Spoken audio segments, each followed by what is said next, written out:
This video is a little different. I recently had someone comment on one of my videos. Valentina Kimbrough asked, do you think you could do a full bike check? Well, absolutely. I'm a huge bike nerd and I love to show off my bikes. So here it is, and congrats Valentina, you have some decals coming your way. Currently, my mountain bike stable is made up of 3 bikes, my enduro, trail, and downhill bikes. I'll go through them all with a breakdown of the builds on each. First is my favorite and nicest, a 2023 Specialized Enduro S-Works. It is sized as an S4 or traditionally a large, it has a head tube angle with all my mods just around 63 degrees and weighs in trail ready at 38 pounds. Up front, the fork is an aftermarket 2024 Fox 38 Factory Grip 2 with 180 millimeters of travel. Currently it's set up with 90 psi in the spring and 2 spacer tokens. My dampener has low speed compression at 9 clicks, high speed compression is 6 clicks, low speed rebound 2 clicks, and high speed rebound is at 4 clicks. All suspension settings are measured in clicks from closed. Out back, I have a 2024 Fox Float X2 Factory with 260 psi in the spring and 2 volume spacers. It has low speed compression at 8 clicks, high speed compression at 5 clicks, low speed rebound is at 4 clicks, and the high speed rebound is completely closed. I like to ride really fast, and the extra stiffness really keeps you planted at high speed. You might notice the link on the bottom of the shock is aftermarket. It is a WRP link from Williams Racing Products. It keeps the geometry close to factory even with a mixed wheel setup. My wheels are also custom. Front and rear are WeAre1 Convergence Triad carbon wheels, 29 up front, 27.5 in the rear, riding on i9 Hydra hubs. For tires, I really like the Specialized and run Cannibal Gravity T9s up front and Butcher Gravity T9s in the back. WeAre1 Triad wheels have a unique wavy design for added strength and are hand built in Canada. Both the Enduro and the Stumpjumper are built with an added in-frame storage compartment called the Swat Box in the down tube, an extremely convenient design that allows me to avoid using a pack on all but the longest of rides.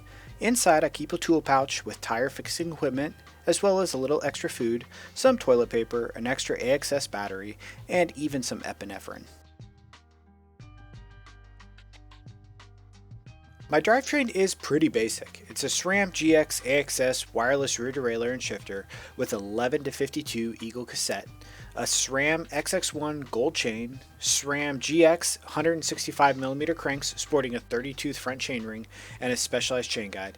The XX1 chain is a little more expensive, however I like the durability of it and you really can't beat that gold color with the black bike. My dropper seat post is a P&W Components Bachelor 150mm post. P&W is half the cost of some of the bigger seat post names, however they are low maintenance and their performance rivals those twice the cost.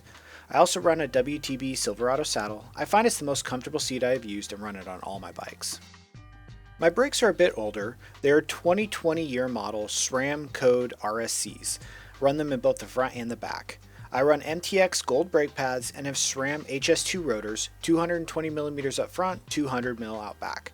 Despite them being a generation old, their stopping power is phenomenal and I really like the lever feel. The HS2 rotors do cost a little bit extra, but they provide a noticeable improvement in stopping power and make it worth it for me. Back in the cockpit, I am running a Renthal Fat Bar Carbon 35 bar with a 30mm rise and an i9 A35 stem, 32mm long. For grips on all my bikes, I run ODI Rogue V2.1 lock-ons. Specialized really loves integration. Both on my Enduro and Stumpjumper, I am running a Swat Conceal Carry Head Tube Bike Tool. It's extremely convenient to have tool at your fingertips at any time during a ride. My headset is a gold wolf tooth integrated stem, which has quite a bit better performance than the stock FSA headset. For frame protection, I am running all Mountain Styles honeycomb frame protection. I run it on all my bikes. While it doesn't cover the entire frame, its durable thick plastic protects from even the gnarliest of impacts, and it covers enough of the high impact spots to really put my mind at ease. For pedals, I run Deity Death Trap composite pedals. Strange on such an otherwise fancy bike, but I really like the muted feel of the plastic pedals, and the Death Traps have the best traction of any pedal I've ever used. Alright, let's move on to my trail bike, a 2019 Specialized Stumpjumper Pro 29er. It is size medium, keeps its stock head tube angle of 66.5 degrees, and weighs trail ready at 33 pounds. It is still mostly stock. Up front, I am running the stock Fox 36 Factory Grip 2 at 150 millimeters. The spring is 93 psi with 2 spacer tokens. The damper is set with low speed compression at 2 clicks from closed. High speed compression is open. Low speed rebound is at 1 click from closed, and high speed rebound is at 1 click. This I have found is an awesome combo for smooth and flowy trails that I usually ride this bike on. It also provides a great stiff platform for jumping. Out back, I am running the stock Fox DPX2 Factory. The spring is set at 300 psi, the damper is set with low speed compression at 1 click from closed, and the low speed rebound is all the way closed. I keep the 3-position compression switch in the open position 99% of the time, and only use the pedal platform on the longest of climbs. My wheels are stock as well, Roval Traverse Carbon 29ers. The rear hub has been upgraded to a Hope Pro 4, while the front hub is still the stock DT Swiss 110. My tires are an older Maxxis Assegai Exo Plus Max Terra up front and a Specialized Eliminator Gravity T7 T9 in the back. Once the Assegai wears out, I'll probably be putting a Specialized Butcher up front. My seat post on this bike is also a P&W Components, but I am running the slightly more cost-effective Rainier dropper set at 170 millimeters, paired with my normal WTB Silverado saddle. The cockpit on my Stumpjumper is made up of a P&W Range 31.8 handlebar with a 30mm rise and a Specialized trail stem that's 40mm long. Not the most glamorous, but since this is my spare or buddy bike, it hasn't been upgraded yet. The P&W Range handlebar is actually very comfortable. The brakes are also mismatched. Out back is a SRAM Code RSC with 180mm HS2 rotor, and up front is the slightly lower end SRAM Guide RS with a 200mm HS2 rotor. It hasn't been upgraded because the Guide RS continues to surprise me with its power. My drivetrain is a SRAM X01 mechanical system with an 11 to 50 Eagle cassette and a SRAM XX1 gold chain. The crankset is a Decedent 170mm cranks with a 30-tooth ring and specialized chain guide. The X01 mechanical drivetrain is by far the most flawless system I have used. It works almost as smooth as the AXS but with much less problems. And if I am honest, I think I like it better than the first gen AXS on my Enduro. My last bike is also my newest, my custom-built 2015 Specialized Demo 1. This is an older aluminum frame 200mm downhill sled, size large. It has a head tube angle of 63 degrees and weighs 38 pounds without pedals, which is actually very light for a downhill bike from that era. This demo is unique and somewhat rare as it was the only year and version that was built with 650B or 27.5-inch wheels. This bike I put together and painted over the last month of the summer season. It is rideable but not quite finished. A full video on its creation will come once I put the last touches on it. Up front is a 2022 Fox 40 Performance grip with 200mm of travel. The spring is set with 75 psi and 2 spacer tokens. The damper is set with the low speed compression at 4 clicks from closed and low speed rebound at 4 clicks from closed.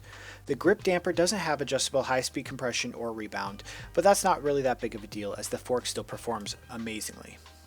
Out back is a little bit of an older 2010 Fox DHX RC4 Factory, a coil shock that in my opinion is one of the best Fox ever made. It has a 450-pound coil, a bottom out chamber is set to halfway, the damper is set with low speed compression at 1 click from closed, high speed compression at 2 clicks from closed, and low speed rebound at 2 clicks from closed as well. It doesn't have a high speed rebound adjust. This shock was not designed to fit the demo, so I had Greg from Butter Suspension modify it, and on the couple of days I have on it so far, it has been phenomenal. The drivetrain is a huge weak spot on this bike and will be upgraded before next season. Currently it has a super clapped out SRAM GX rear derailleur with 11 to 25 10-speed cassette, cheap SRAM PC 1030 chain, and SRAM Decedent 165 cranks with a 38 front chainring and gamut chain guide. The rear wheel will also be replaced as this one will not run tubeless and has some really bad dents. It is the original Roval Alloy DH 650B wheel on a specialized hub. The tire is a Maxxis Minion DHF.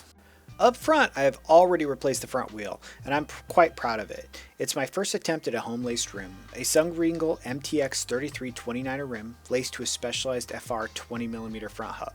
The front tire is a Specialized Cannibal Gravity T9, which is quickly becoming my favorite downhill tire for all conditions. The grip on it is some of the best I've ever ridden. For the cockpit, I'm running a Raceface Atlas 31.8 bar with a 13mm rise and a 35mm Specialized direct mount stem. The brakes are SRAM Guide R's front and rear, and I'm running a 220mm front and a 200mm rear rotors. For grips on all my bikes, I run the ODI Rogue V2.1 lock-ons. The seat post is a rigid Specialized post and the saddle is the stock Specialized Phenom, since you really don't sit that much on a dedicated downhill bike. Thanks for watching LyonsMTB Trail Tours and hanging out as I geeked out over my bikes. While I really like making tours of trails, I thought this was a fun mix-up. I'm excited for the coming video of my process in building my Specialized demo downhill bike. I am looking for more recommendations on trails or things you might like to see, so if there's a trail you want to see a trail tour of, send me a message or leave a comment, and if we get a chance to ride it, I'll send you a decal as well. Please consider liking this video and subscribe to our channel for more videos coming soon.